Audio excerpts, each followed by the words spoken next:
Il y a des parents qui sont la prison de leurs enfants. Surtout dans le cas des relations amoureuses. Il y a des femmes qui ne peuvent pas compter sur leurs parents pour les sortir de situations bizarres, des situations toxiques.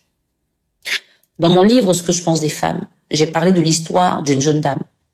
Et c'est peut-être ton histoire aussi. Tes parents investissent en toi. Des fois même pas beaucoup d'argent. Ils se contentent de te faire belle. Quand tu commences à grandir, à avoir des rondeurs, leur seule prière, c'est que tu rencontres un homme bien. Mais l'homme bien en Afrique en général, c'est un homme qui a les moyens. Quand tu rencontres cet homme, très rares sont les parents qui vont te demander si tu es heureuse à ses côtés. La première chose qu'on te demande, c'est qu'est-ce qu'il fait dans la vie. Parce que ta relation, en fait, est un investissement. Tu n'es pas encore informé, mais tu vas le comprendre avec le temps.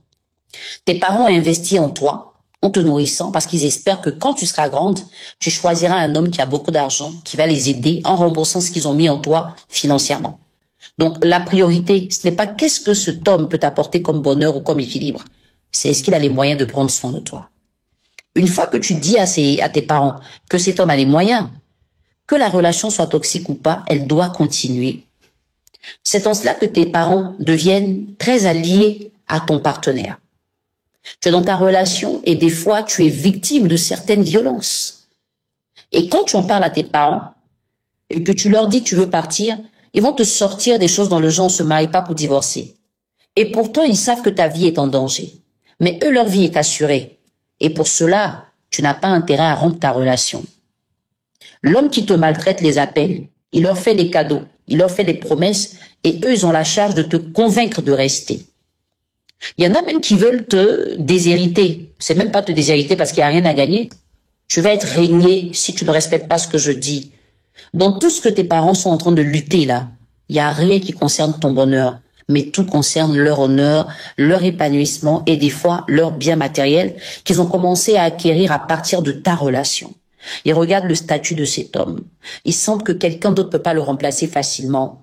Et même quand tu vas leur dire, je ne l'aime plus, j'ai rencontré quelqu'un d'autre, on va comparer le nouveau statut social de ce quelqu'un d'autre à celui qu'ils préfèrent. Si pour toi, cet homme, le nouveau, est bien parce qu'il a des valeurs, il prend soin de toi, tu te sens bien, mais qui n'a pas d'argent, tu ne vas jamais rompre. Ta mère va te faire un chantage émotionnel. Ton père va t'imposer une relation dans laquelle tu ne te sens pas bien. Parce que tu es leur investissement. Tu es leur café cacao. Ils ne te l'ont pas dit officiellement. Des parents à qui tu ne peux pas te confier.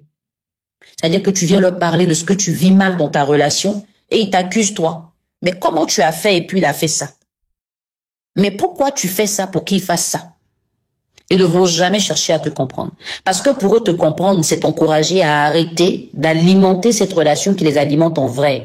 Quand tu as des parents toxiques, une relation toxique n'est rien. Parce que tes parents même ont la charge de te détruire tous les matins, tous les soirs. Quand tes parents te voient venir en famille, dès qu'ils voient une valise, ils ont peur. J'espère que tu n'as pas quitté ton mari. Parce que tu ne dois pas partir. Ils n'ont pas fini de se réaliser. En vrai, il y a des parents qui n'aiment pas leurs enfants. Ils apprécient le fait d'avoir des enfants parce que ces enfants sont une source de revenus. Mais le bonheur de leur enfant, la sécurité émotionnelle, ça ne leur dit rien. Tu vas voir ta mère te regarder droit dans les yeux. Même si tu dois payer le prix avec ta vie, elle doit être la femme qu'on respecte à la réunion. Elle doit être celle que tout le monde craint parce que sa fille a marié quelqu'un de grand. Quand à un certain âge, tu ne sais pas ce que tu veux, tes parents vont t'imposer ce que tu ne veux pas. Va lire mon livre, Ce que je pense des femmes. C'est un livre pour le développement personnel des femmes. En le lisant, tu vas prendre conscience de ta valeur. Si tu as des problèmes pour te décider, pour poser une action, pour aller dans une direction qui te fait du bien, parce que tu es toujours en train d'écouter, d'attendre des autres, ce livre va changer ta vie. Ce livre va changer la vie de tellement de personnes que tu ne dois pas t'exclure de ce projet-là. Il faut absolument que tu t'apportes ce que tu attends que les autres te donnent. Parce que les autres te donneront jamais mieux que toi-même ce que tu es capable de te donner. Et en plus de ça, tu auras en bonus le décodeur des hommes et Anesthésie. Ça te fait 3 livres qui sont très faciles à lire parce que même moi, je n'aime pas lire. Donc, j'ai écrit pour que ce soit facile à lire. Va t'informer, va te renseigner. Ne reste pas loin de l'information parce que je sais qu'il y a tellement de femmes qui sont malheureuses dans leur mariage, dans leur relation, qui sourient devant les gens mais qui pleurent la nuit parce qu'elles n'ont pas le bon partenaire. On les envie dehors, mais elles savent qu'intérieurement, elles n'ont pas de vie. Le problème, c'est leurs parents. Le deuxième problème, c'est le fait qu'elles ne sachent pas s'affirmer. Elles ne peuvent pas prendre de décision et assumer ces décisions-là. Elles sont des marionnettes que les parents poussent pour leur propre intérêt. C'est dommage, mais ça existe.